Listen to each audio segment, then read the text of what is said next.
we're talking about the Queen working till the very end. She received new ambassadors to the court of St James virtually often because she was at Windsor Castle and they were at Buckingham Palace. But those events were kind of happening week in, week out, despite the Queen's age of 96. Well, we also have the sort of significant, slightly odd situation that actually the Accession Council was cancelled. So our Prime Minister hasn't actually been sworn of the Accession Council.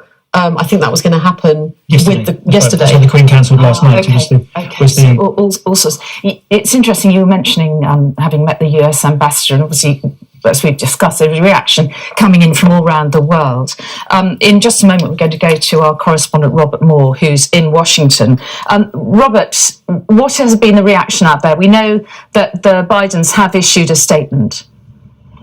That's right. I mean, I think from the range, the breadth and the depth of reaction from around the world, it is extraordinarily clear that the Queen was inspiration not just to Britain, not just to her realms, not just to the Commonwealth, but many other nations as well, including the United States. This was a country that the Queen visited 8 times.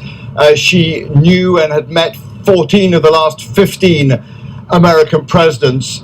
And the current American president, Joe Biden, has issued a long and deeply moving tribute to the Queen, in part which reads, Her Majesty Queen Elizabeth II was more than a monarch. She defined an era in a world of constant change, he wrote.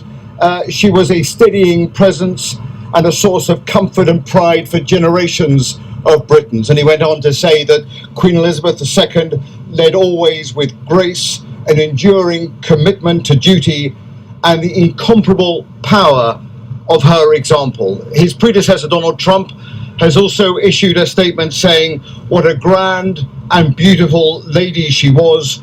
There was nobody like her. Perhaps one of his less controversial statements. Flags here at Congress and around this city are now flying at half-mast. One prominent American magazine has called the Queen tonight a queen of the world, describing her as a modern global monarch. And I think that does capture a sense of how much impact her passing is having right around the world.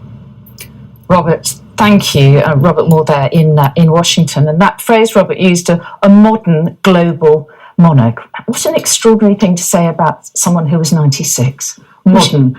Yeah, but she was. Well, she was Queen of the world. I mean, I think people everywhere, even though, she's Queen of the United Kingdom, she's Queen of Canada, you talk to anybody, they just go the Queen. Yes. Yeah.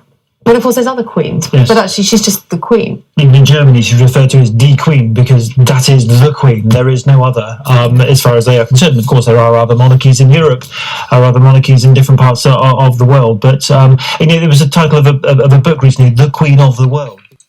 It is just after 9 o'clock. You are watching a special programme remembering the life of Queen Elizabeth II. Her death was announced earlier this evening in a statement from Buckingham Palace. It read, The Queen died peacefully at Balmoral this afternoon. The King and the Queen Consort will remain at Balmoral this evening and will return to London tomorrow. Mother Rob. This is unbelievable. It happened. For her and she for them, as we all begin life without the Queen. Let's first hear their reflections on the life she lived. Very strange. Very, very strange. When you think that in all these years that the Queen has been on the throne, that in itself is a huge achievement. Let's hope Charles. The fact that she's done what she's done for so long without complaint, without worry. She's been a very public but a very private person at the same time, and I think that's very important.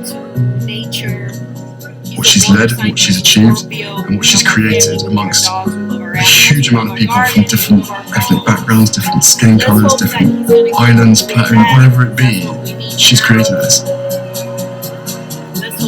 I think the achievement is measuring what has happened in that period in terms of her ability to have moved with the times and still be understood in relation to a modern society. We're still here in this day, even though we've been through so much. she's such a timeless figure that she can reach into the hearts and minds of every generation. I think that Her Majesty. And here we are. This is the day. This is the day that Queen Elizabeth passed away, September 8th, 2022. She was born the 21st of April, 1926, and she's basically history itself, like the woman that held history. Whether you agreed with her customs, her traditions, her family, the monarchy, she tried to make it the most humane, the most, how do I say, I don't know what the word is, the most relatable monarch that there was, right? And she really did try to do that. There were people that said she did her dishes every once in a while. She was a mechanic. She fixed her car when it went bad, and I'm sure she was born into a family with horrible ideas that I think she grew out of as she got older, and she went around the world and she met different types of people. So yeah, so this is my little tribute to her. Flowers from my garden here. And here you have Queen, A Night at the Opera, and that's where they dedicated a whole song to God Save the Queen. And another queen from England, Kate Bush. She's not in the charts because of this series called Stranger Things. Not that I want to take away from this queen, but there's so many good people all over the world from all different classes. I think when we find a good person, a good friend, a good leader, or a good representative of a time, we need to hold on to them. I'm sure Queen Elizabeth was not perfect, and I believe she grew. She grew spiritually, intellectually, and worldly. She grew worldly. Her tolerance, her acceptance, she might have had a change of mind from where she was at the beginning. And, you know, that's really hard to do when everyone's forcing you to do things a certain way and to follow tradition. And you do to a certain extent, but not when it comes to cruelty. I think she put her foot down when it came to cruelty. I'm sure that she made mistakes along the way. But I feel really sad today. It was one of those days. You know, I woke up today. Look at that. I had painted my nails purple, and I never do. This was yesterday. I had a weird feeling, and I called my mom. I felt this whole thing yesterday, very unease. And I called my mom and I called my closest friends, and I said, listen, don't go out today. If you go out, be careful. Pay attention to everything that's going on. I have a jittery feeling. I don't like it. And almost everyone I talked today told me they had a weird day. Nothing went well. And then poor Queen Elizabeth passed away.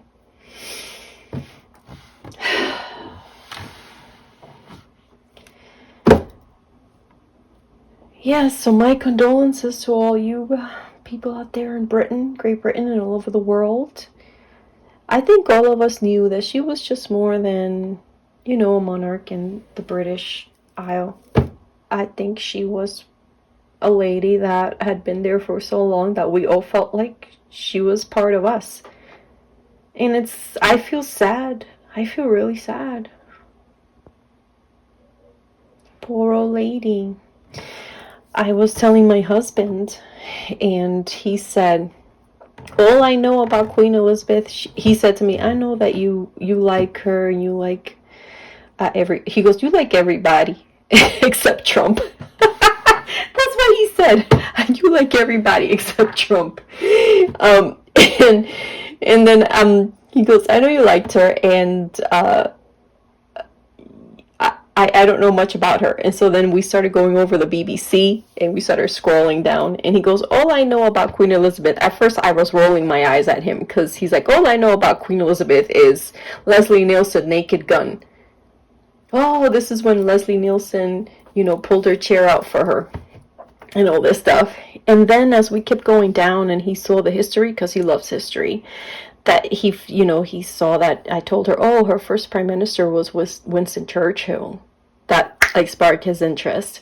And then as we went down the pictures and the description of what was going on during that time, he was like, oh, poor Elizabeth. And I saw the change in him. So I think if you knew her and you knew what she went through, and you're able to understand that we're human and that things happen, and we wish to have leaders and representatives that do the best of a bad situation, you would appreciate her more. And so, yeah, so I'm going to do a reading on Charles eventually, some point this month of September. We had Boris, who was a Gemini. We had Trump, who was a Gemini. Let me put this light on, see what this looks like. Oh, that's much better. We had Boris, who was a Gemini. And now we have Biden, who's a Scorpio. We have Merrick Garland, who's a Scorpio. We have the new prime minister there, Liz Truss, who's a Leo. But let's stick to the water signs. And Charles is a Scorpio. So Biden, Charles, Merrick Garland, all Scorpios, all water signs. I think this is the change. This is the change. I'm not saying that all Geminis are bad and all Scorpios are good. I know a lot of people in my family that are Gemini are the people that I love most in the world and I trust most in the world. They're amazing. And I know a few Scorpios that are crazy, right? But most of the Scorpios and most of the Geminis I meet in my life are amazing people. But some people, they like to focus on the bad things in their sign. And that's how they get ahead.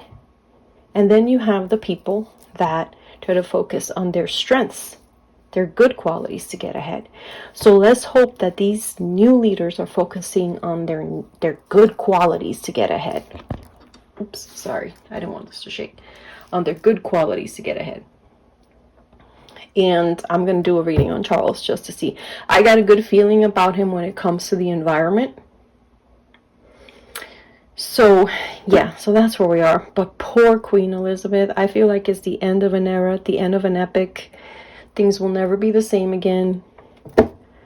A woman to be held in such high esteem all over the world. Even those that hated her at first realized later on, she's just a product of her environment. And she did the best she could. She did the best she could in the most benevolent way that she could. We appreciate that. And I'm so sorry to all of you that love her, and my condolences. We're with you. We accompany you in your loss and your sentiment. And just thank you for being kind-hearted and for feeling sad that an old sweet lady passed away. We just got to remember that she was an old sweet grandma. And she was kind of the old sweet grandma to the world. Okay. Thank you all. See you soon. It's just my type of queen. She put her family, her dogs first. She didn't care what they said, those dirty mongrels, whatever. She put her dogs up in there. She is my type of queen. No matter how much you get, that dogs should be... I've had people tell me, dogs should be out in the yard. Dogs should be do this. Dogs should blah, blah, blah, blah. You're a professional. You shouldn't have your dogs in your video. Blah, blah, blah. This, that. She is my type of queen. We know what matters. Love is what matters. You got God is love. You got your family and you got your dog and your cat. That is true love. Your friends. And that's what she relished. I'm sorry. She was the best queen so far we've had on this planet. She loved her dogs. That's all I need to know. She loved her dogs. Toma, coño. Boom. There you go.